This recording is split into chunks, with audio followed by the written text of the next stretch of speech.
CIE భాగస్వామ్య సదస్సులో అందరి దృష్టిని ఏపీ భవిష్యత్తు రాజధాని నమూనా ఆకట్టుకుంది. రాజధానిలో ఎక్కడెక్కడ ఏ భవంతులు ఉన్నాయి, ఎప్పటికల్లా పూర్తవుతాయి, ఏపీ నూతన రాజధాని ఎలా ఉంటుందో అని నమూనా రూపంలో సిఐఈ భాగస్వామ్య సదస్సులో ఏర్పాటు అందరినీ ఆకర్షించింది. ఇదే అంశంపై మరింత సమాచారం మా విశాఖ బ్యూరో చీఫ్ భరత్ కుమార్ అందిస్తారు. తేదీ నుంచి సిఐఐ భాగస్వామ్య సదస్సుకు విశాఖ సర్వాంత సుందరంగా సిద్ధమైంది.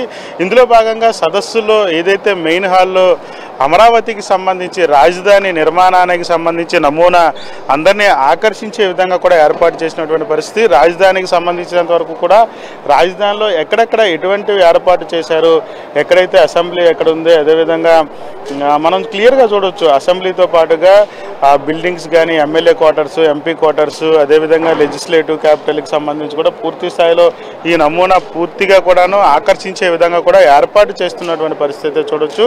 మరి ముఖ్యంగా భాగస్వామ్య సదస్సుకు సంబంధించినంత వరకు కూడా పూర్తి స్థాయిలో రాష్ట్ర ప్రభుత్వం పెట్టుబడులను ఆహ్వానించేందుకు గాను అన్ని విధాలా కూడా ఏర్పాట్లు చేసినటువంటి పరిస్థితి. మరీ ముఖ్యంగా ఈ సదస్సుకు వచ్చేటటువంటి వాళ్ళకి ఆంధ్రప్రదేశ్కు సంబంధించి రాజధాని పునర్నిర్మాణానికి సంబంధించినంత వరకు ఎక్కడెక్కడ ఏ ప్రాంతాల్లో ఏంటేంటి రాబోతున్నాయి, ఎక్కడెక్కడ ఏంటేంటి ఏర్పాటు చేయబోతా ఉన్నారు, అమరావతికి సంబంధించి పూర్తి నమూనాకు సంబంధించినంత వరకు పూర్తిగా ఏర్పాటు చేస్తున్నటువంటి సిచ్యువేషన్ అయితే చూడవచ్చు. ఇది కూడా అందరినీ ఆకర్షించే విధంగా, ఎందుకంటే రాష్ట్రానికి సంబంధించినంత వరకు రాజధాని నిర్మాణం కీలకంగా ఉన్నటువంటి పరిస్థితి. గత 5 ఏళ్లలో కూడాను రాజధాని పట్ల గత ప్రభుత్వం చేసినటువంటి నిర్లక్ష్యానికి సంబంధించినంత వరకు కూడా ఇప్పటికే రాజధాని నిర్మాణం పూర్తవలేనటువంటి పరిస్థితి ఉన్నటువంటి నేపథ్యంలో దాన్ని చూపిస్తూ రాష్ట్ర ప్రభుత్వం రాజధాని నిర్మాణం రాబోయే కాలంలో ఎలా ఉండబోతుంది, రాజధాని నిర్మాణం ఎలా చేస్తారనే దానిపై కూడా పూర్తిగా రాష్ట్ర ప్రభుత్వం వచ్చేటటువంటి ప్రతినిధులకు చూపించేటటువంటి పరిస్థితికి ఈ నమూనా ఏర్పాటు చేయడం అంటూ జరిగింది. ఈ నమూనాకు సంబంధించినంత వరకు కూడా పూర్తిగా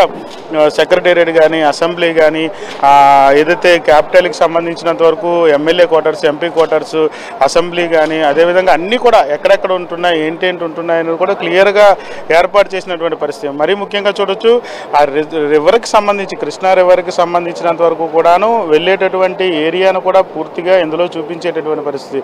సుమారుగా రాజధానికి ఉపయోగించేటటువంటి ఎన్ని ఎకరాలు ఉండబోతా ఉన్నది, రాజధాని నిర్మాణంలో ఉండేటటువంటి బిల్డింగ్స్ ఏంటి, పూర్తి స్థాయిలో రాజధాని నిర్మాణం తర్వాత ఆంధ్రప్రదేశ్ రూపురేఖలు ఏ విధంగా ఉండబోతున్నాయనే అంశానికి సంబంధించి ఇదొక్కటే నిదర్శనంగా చూపించేటటువంటి పరిస్థితే చూడొచ్చు. పూర్తిగా రాష్ట్ర ప్రభుత్వం పెట్టుబడుల ఆహ్వానంతో పాటుగా ఆంధ్రప్రదేశ్ రాజధాని నిర్మాణంతో రాష్ట్ర అభివృద్ధికి దోహదపడే విధంగా ఉంటుందంటూ కూడా చెప్పేందుకు ఈ నమూనా ఏర్పాటైనటువంటి పరిస్థితి.